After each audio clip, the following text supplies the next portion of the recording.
I just hope his friends can just come around him and just try to support him and just help him in his time of need, man, because we all go through tough times.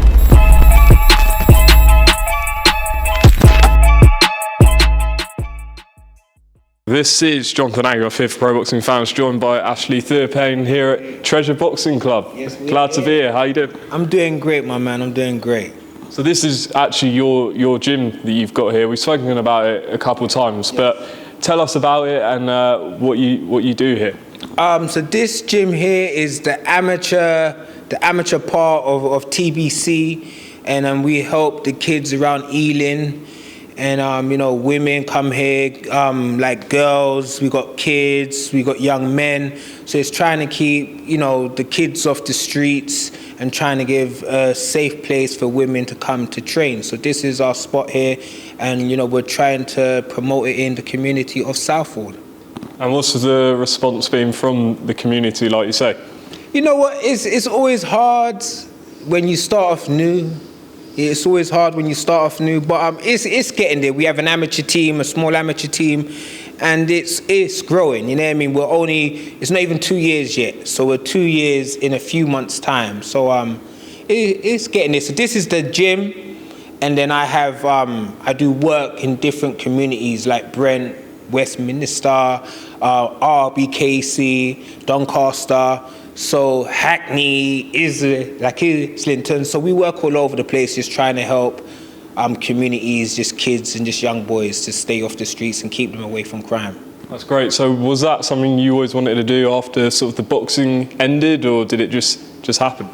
It was kind of weird. I knew I wanted to open up a gym, but I didn't know the direction that it was going to go in until COVID hit, and then we was all stuck inside. And then I started to train the neighbors' kids. And then everyone started to see me like training kids. And then I started to do PTs with other kids. And then I was like, there was some mums and dads that couldn't afford me. So then I wanted to do like a free kind of class for kids. And then I got Westminster, like young Westminster, like they came behind us and they like supported us. And then we done a camp for kids, and it just kind of snowballed into after school clubs and stuff like that. So it's been, off doing the service, it's just kind of snowballed into success. And if people want to get involved, join, what do they have to do? treasureboxingclub.com. You can email us there, and we're always trying to employ staff, train up staff, whatever it is. I just gave an award to a young girl. She joined me 2 years ago. She was 15 years old. She's 17 years now. And, she's doing a great job. She's learning. She's a young girl now, and she's learning. So we want to help the next generation, because the sport does so much for everyone. Like you yourself, I've seen you all over the world. Vegas, like Saudi. So it helps change so many of our lives, and we experience so much great things through this sport.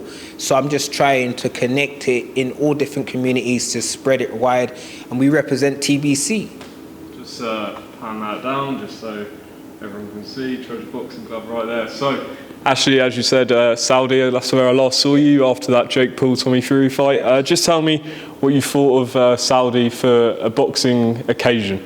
You know what, I've been there twice now. So I've been there for the AJ Ruiz 2, and then I've been there for my friend when he won. He was third time. He's a freeweight world champion now, Badu Jack. So I'm very proud of him. So for me, I like what they're doing there. They got the money to make fights that other promoters can't make. So I actually enjoy it there.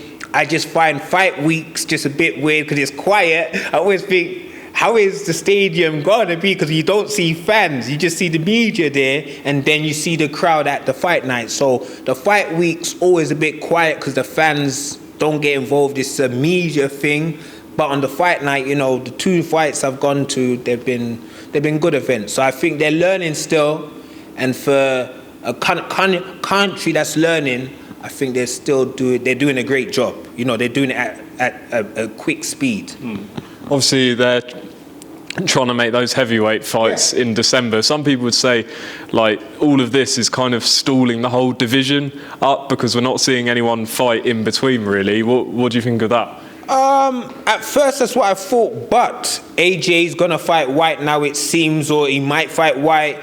Wilder's still trying to fight Ruiz, so they can still get in a fight before the end of the year fight. So, you know what I mean? As long as we get that fight, because we all want to see those big fights if it happens at the end of the year. And I think with Saudi involved, it's more than likely gonna go down. And it's great to see my friend Amir in charge of making it happen.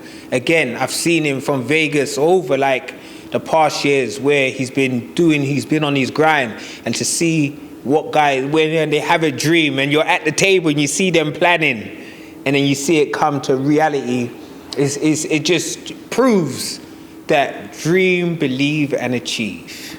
Shout out Tunde with that quote. Okay. Ashley, just on AJ White, a lot of people said, or some people believe that the reason that fight's taking so long is because Matchroom don't really want to put White in with AJ and risk that Wilder fight. What do you think?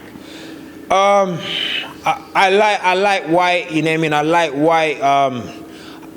You know, I was speaking about him the other day, and I think the way his career's gone, he's making money. At the end of the day, we're professional, we want to make money. But at the same time, you want to win the biggest fights that we're in. And I just believe when he changed coach with Tibbs, he should have went to Sugar Hill then. Like, when you can't go from a top coach like Tibbs to train with, not to be rude, but a coach that's on the York Hall scene, to train you at the world scene. So I think that was a mistake he done, because I like White. I remember him when he fought on my undercard when I was British champion. So to see his rise now, I love it. And now he's in America, and I always think these guys should be in America with AJ as well. Like, they're taking too long to go America. It's like you're scared to leave here. So it's great to see him in America now, but sometimes when he was at his peak, when he was #1 in the world, I feel he should have went America now. So I watched his last fight, didn't look too good, but he got the decision. And so of course, he is a man who wants to fight the best. So him and AJ would be a good fight, but you know, he's still got some work to do, man.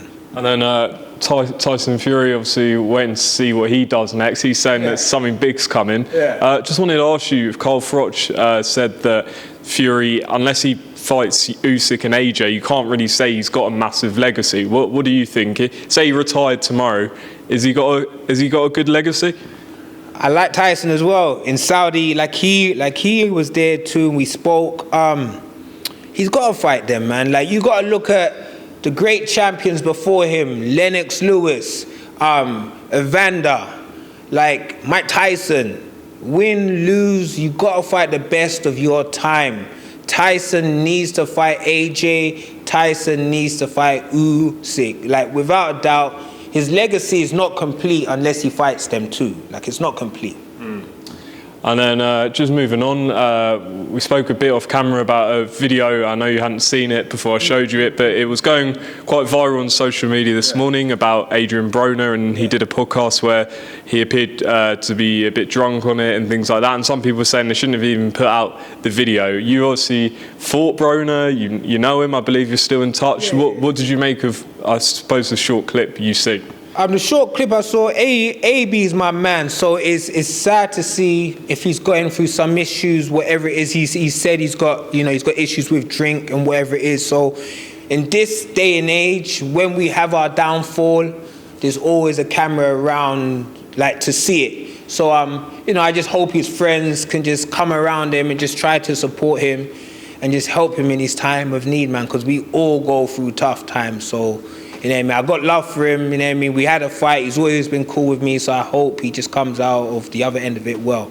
There you have it. I'll leave a link in the description to the gym. And Ashley, appreciate your time. Catch up soon. Thank you very much.